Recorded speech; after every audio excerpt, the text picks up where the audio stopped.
रूस ने यूक्रेन के 4 राज्यों को आज अपने देश में मिला लिया। जब यूक्रेन युद्ध की शुरुआत हुई थी उस समय से ही अखंड रूस की बात सामने आती थी और पुतिन के मन में किस तरीके से ये जो ख्वाहिश है वो दबी हुई है इतने वर्षों से, इस पर चर्चा होती थी। अब व्लादिमीर पुतिन ने कुछ घंटे पहले औपचारिकता पूरी की है यूक्रेन के 4 राज्यों की विलय की और यूक्रेन के 4 राज्यों के लोगों से कहा वेलकम होम। पुतिन ने कहा कि अब इन राज्यों पर हमला रूस पर हमला माना जाएगा और वो इसके लिए कुछ भी करेंगे, यानी परमाणु हमला करने से भी नहीं चूकेंगे।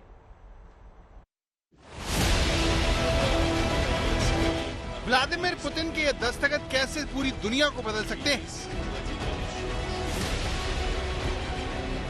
एक के बाद एक फाइलों पर पुतिन के दस्तखत कैसे यूक्रेन युद्ध के सबसे भयानक चरण में जाने की दस्तक है। जो जानकार इस तस्वीर को 9/11 के हमले के बाद सबसे अहम तस्वीर बता रहे हैं।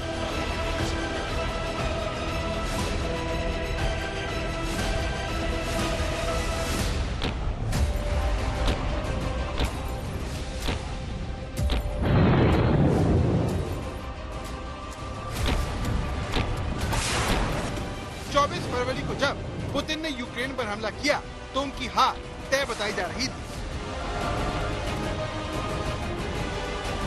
लेकिन 7 महीने बाद पुतिन ने यूक्रेन के 4 राज्यों को रूस में मिलाकर जहां यूक्रेन को खंड खंड कर दिया तो वहीं दुनिया का नक्शा बदलने की कोशिश की है।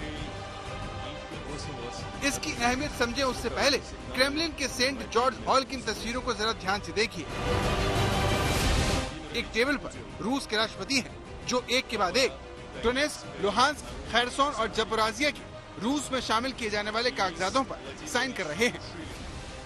वहीं दूसरी तरफ यूक्रेन के 4 राज्यों को रूस में आधिकारिक रूप में शामिल होते हुए इनके प्रतिनिधि खामोशी से देख रहे हैं। पहले पुतिन साइन करते हैं और फिर रूस में शामिल 4 राज्यों के प्रतिनिधि दस्तखत करते हैं। आखिरी फाइल पर पुतिन की कलम रुकते ही हॉल में तालियां बजने लगती हैं।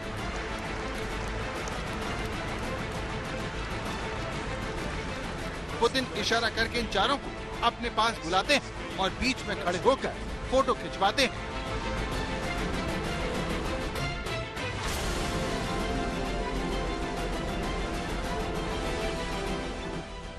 इस दौरान डोनेट्स्क, लुहांस्क, खैरसोन और ज़पोरिज़िया के प्रतिनिधियों का चेहरा देखने लायक होता है।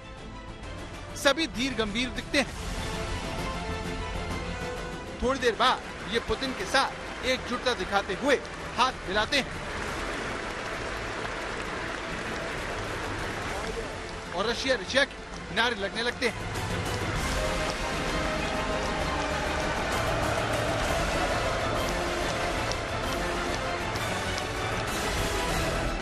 मॉस्को में पुतिन की ये पार्टी दुनिया को बहुत भारी पड़ सकती है, क्योंकि ऐसा करके पुतिन ने परमाणु युद्ध के खतरे को पहले से कई गुना ज्यादा बढ़ा दिया है।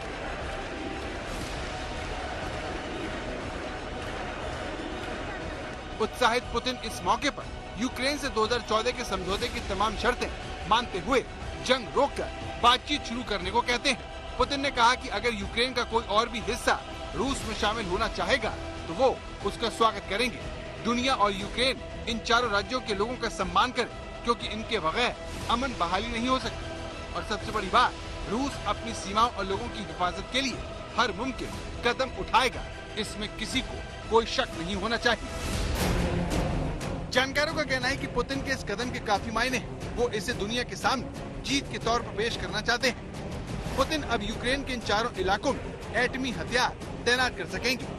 साल 2008 में जॉर्जिया और फिर 2014 में क्रीमिया को रूस में इसी तरह शामिल किया गया था। 8 साल पहले की तरह इस बार यूक्रेन के 4 इलाकों को जन्नत संग्रह करवाकर रूस में शामिल करवाने के फैसले की अमेरिका आलोचना कर रहा है। अमेरिकी राष्ट्रपति से लेकर यूएन के महासचिव तक ने रूस के इस कदम की निंदा की है, लेकिन इससे कुछ भी नहीं बदलेगा। जेलेंस्की ने रूस की इस कार्रवाई के बाद कहा कि वो नाटो में शामिल होने की अपनी कार्रवाई और तेज करेंगे। लेकिन सवाल यह है कि इससे अब उन्हें क्या हासिल होगा, क्योंकि रूस यूक्रेन की 18% जमीन पर कब्जा करके अपनी सुरक्षा पुख्ता कर चुका है। और पुतिन अब पीछे हटेंगे, इसकी उम्मीद बहुत कम है। आज तक ब्यूरो। व्लादिमीर पुतिन ने अपने भाषण में भारत का भी जिक्र किया। पुतिन ने कहा कि पश्चिमी देश जो हैं वो रूस को उपनिवेश बनाना चाहते हैं। उन्होंने भारत जैसे देशों को भी लूटा है, लेकिन हमने खुद को कॉलोनी नहीं बनने दिया। पुतिन ने आरोप लगाया कि नरसंहार का असली आरोपी अमेरिका है, जिसने दुनिया भर के देशों पर झूठे आरोप लगाकर हमले किए और लाखों लोगों को मार डाला। दरअसल पुतिन की सारी तैयारी अमेरिका और नेटो को लेकर है, जिसके खतरे को रोकने के लिए यूक्रेन के 4 राज्य बफर की तरह काम करेंगे।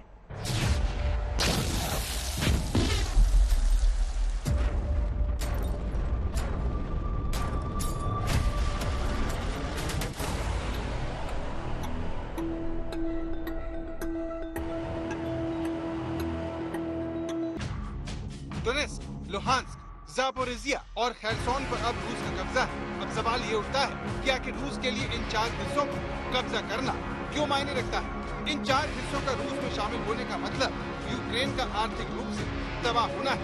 रूस में शामिल होने के बाद लुहांस्क, डोनेस्क मध्य एशिया में अमेरिकी असर को कमजोर करने का जरिया बनेंगे। दोनों प्रांत नाटो के खिलाफ भी पुतिन का हथियार होंगे। डोनेस्क एक औद्योगिक क्षेत्र है जो अपने खनन के लिए दुनिया भर में विख्यात है। डोनेस्क यूक्रेन का स्टील सेंटर है, वहीं लुहांस्क में कोयले के बड़े भंडार हैं। और सबसे बड़ी बात, दोनों ही इलाकों पर कब्जा करके रूस की सीमाएं पहले से कई गुना ज्यादा सुरक्षित हो जाएंगी, क्योंकि अब रूस की सेनाएं यूक्रेन में अंदर तक तैनात होंगी। डोनेस्क और लुहांस्क में 36 लाख लोग रूसी बोलते हैं, इसीलिए उन्हें यूक्रेन और नाटो के विरोध में लाना आसान होगा। यूक्रेन का तीसरा राज्य ज़पोरिज़िया भी पुतिन के लिए काफी अहमियत रखता है। ज़पोरिज़िया में यूरोप का सबसे बड़ा न्यूक्लियर प्लांट है। इस पर कब्जे से रूस की परमाणु क्षमता बढ़ेगी। इसके अलावा यूरोप में एनर्जी सप्लाई यहीं से जाती है। वहीं इस पर कब्जे से यूक्रेन को बड़ा आर्थिक झटका भी लगेगा। ज़पोरिज़िया की दूरी क्रीमिया से सिर्फ 200 किलोमीटर है। ऐसे में रणनीतिक रूप से ये काफी अहम है। रूस को यूक्रेन के चौथे राज्य खैरसोन सबसे ज्यादा चुनौती मिल रही है। यूक्रेन रूस की सेना को खदेड़ने के लिए जी जान से जुटी है। यूक्रेन खैरसोन जैसे रणनीतिक अहमियत वाले राज्य को खोना नहीं चाहता, क्योंकि इस पर कब्जा करने से पुतिन के लिए काला सागर के बंदरगाहों पर कब्जा करना आसान हो जाएगा। भूमध्य सागर को जोड़ने वाले व्यापारिक रास्ते भी यहीं से होकर जाते हैं, लिहाजा व्यापार के लिए भी इस राज्य पर नियंत्रण होना बहुत जरूरी है। खेरसोन में बड़े पैमाने पर जहाजों का निर्माण होता है। यहाँ कारोबारी जहाज, tanker, container, ice breaker, orchid supply ship बनाई जाती है। इस हिस्से को रूस में शामिल करके पुतिन अपनी समुद्री ताकत बढ़ा सकते हैं। खैरसोन ब्लैक सी के पास स्थित एक प्रमुख बंदरगाह है। ये रूस की सीमा के काफी करीब है। 2014 में क्रीमिया पर कब्जे के बाद से ही इसकी भौगोलिक स्थिति रूस के लिए रणनीतिक रूप से काफी अहम है। रूस ने यूक्रेन के इन इलाकों पर कब्जा तो कर लिया है, लेकिन इसे बरकरार रखना उससे भी बड़ी चुनौती होगी। आज तक ब्यूरो। यूक्रेन युद्ध अब एक अहम मोड़ ले चुका है। रूस ने यूक्रेन के 4 राज्यों को अपने में मिलाकर सीधे नेटो को चुनौती दी है। हालांकि जानकार ये भी कहते हैं कि जंग से रूस की भी हालत पतली है और मुमकिन है कि अमेरिका की मदद से यूक्रेन के हमले अगर बढ़े तो फिर पुतिन वो कर सकते हैं जिसका डर पूरी दुनिया को है।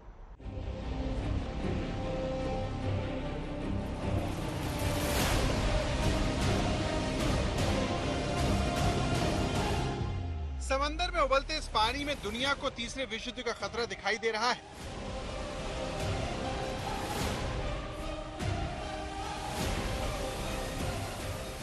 ऐसा कैसे हो सकता है, उसे समझने के लिए पहले खंड खंड यूक्रेन की कहानी देखिए। 2014 में क्रीमिया, 2022 में लुहांस्क, डोनेस्क, खैरसोन और ज़पोरिज़िया।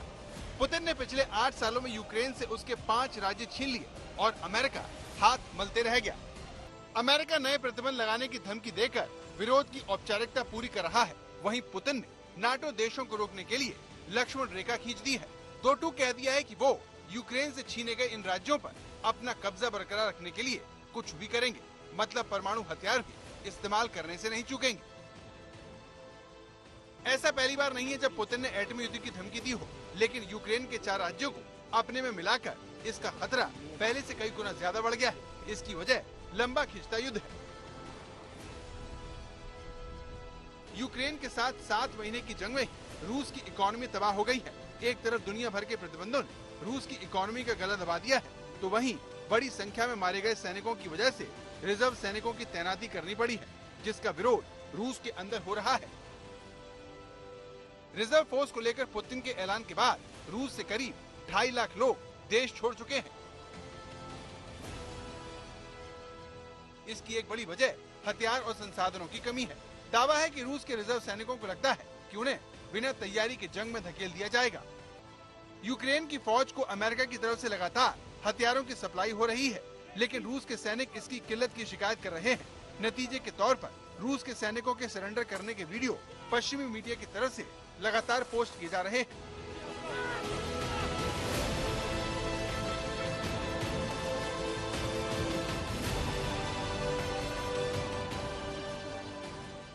रूस अपनी इस कमजोरी को ढकने के लिए खतरनाक बमों के इस्तेमाल पर उतर आया है। यूक्रेन ने दावा किया है कि रूस ने उसके ज़ैपोरिज़िया इलाके में मानवीय सहायता ले जा रहे काफिले पर हमला किया, जिसमें 20 से ज्यादा लोगों की मौत हो गई। अमेरिका को डर है कि अगर युद्ध लंबा खिंचा तो पुतिन परमाणु हमला कर युद्ध की तस्वीर बदल सकते हैं। नाटो देशों को लगता है कि रूस परमाणु हमले की तैयारी कर रहा है, ताकि यूक्रेन की सेना की बढ़त को रोका जा सके। इसके लिए पुतिन परमाणु हमला करके एक रेडिएशन जोन बनाना चाहते हैं। ऐसी भी खबरें हैं कि रूस इसके अलावा समंदर के अंदर बिछी हुई इंटरनेट केबल को काट सकता है। अगर ऐसा हुआ तो फिर ये युद्ध कहां जाएगा, कुछ कहा नहीं जा सकता। वैसे भी बाल्टिक सागर में नॉर्थ स्ट्रीम पाइपलाइन में हुए रिसाव से रूस और अमेरिका के बीच इल्जामों का नया सिलसिला शुरू हो चुका है। अभी ये गैस पाइपलाइन रूस से जर्मनी तक जाती है। अमेरिका और रूस एक दूसरे को इसके लिए जिम्मेदार बता रहे हैं और महंगी गैस ने यूरोप की सांसें अटका दी हैं। रूस इस पाइपलाइन को हथियार के तौर पर इस्तेमाल कर रहा है, इसीलिए अमेरिका को लगता है कि पाइपलाइन लीकेज के पीछे रूस है। लेकिन इस बीच बाइडेन का इसे लेकर एक पुराना बयान भी वायरल हो रहा है, जिसमें वो इसे बर्बाद कहने की बात कहते हुए दिखाई दे रहे हैं। नॉर्थ स्ट्रीम पाइपलाइन यूरोप के लिए बहुत जरूरी है। रूस से गैस की सप्लाई बंद होने से यूरोप में इसके दामों में बेतहाशा वृद्धि हुई है। सर्दियों में गैस की कमी यूरोपीय देशों में आर्थिक तबाही भी ला सकती है। इस तरह इस पाइपलाइन का विवाद भविष्य में एक बड़े संकट की वजह बन सकता है। आज तक ब्यूरो।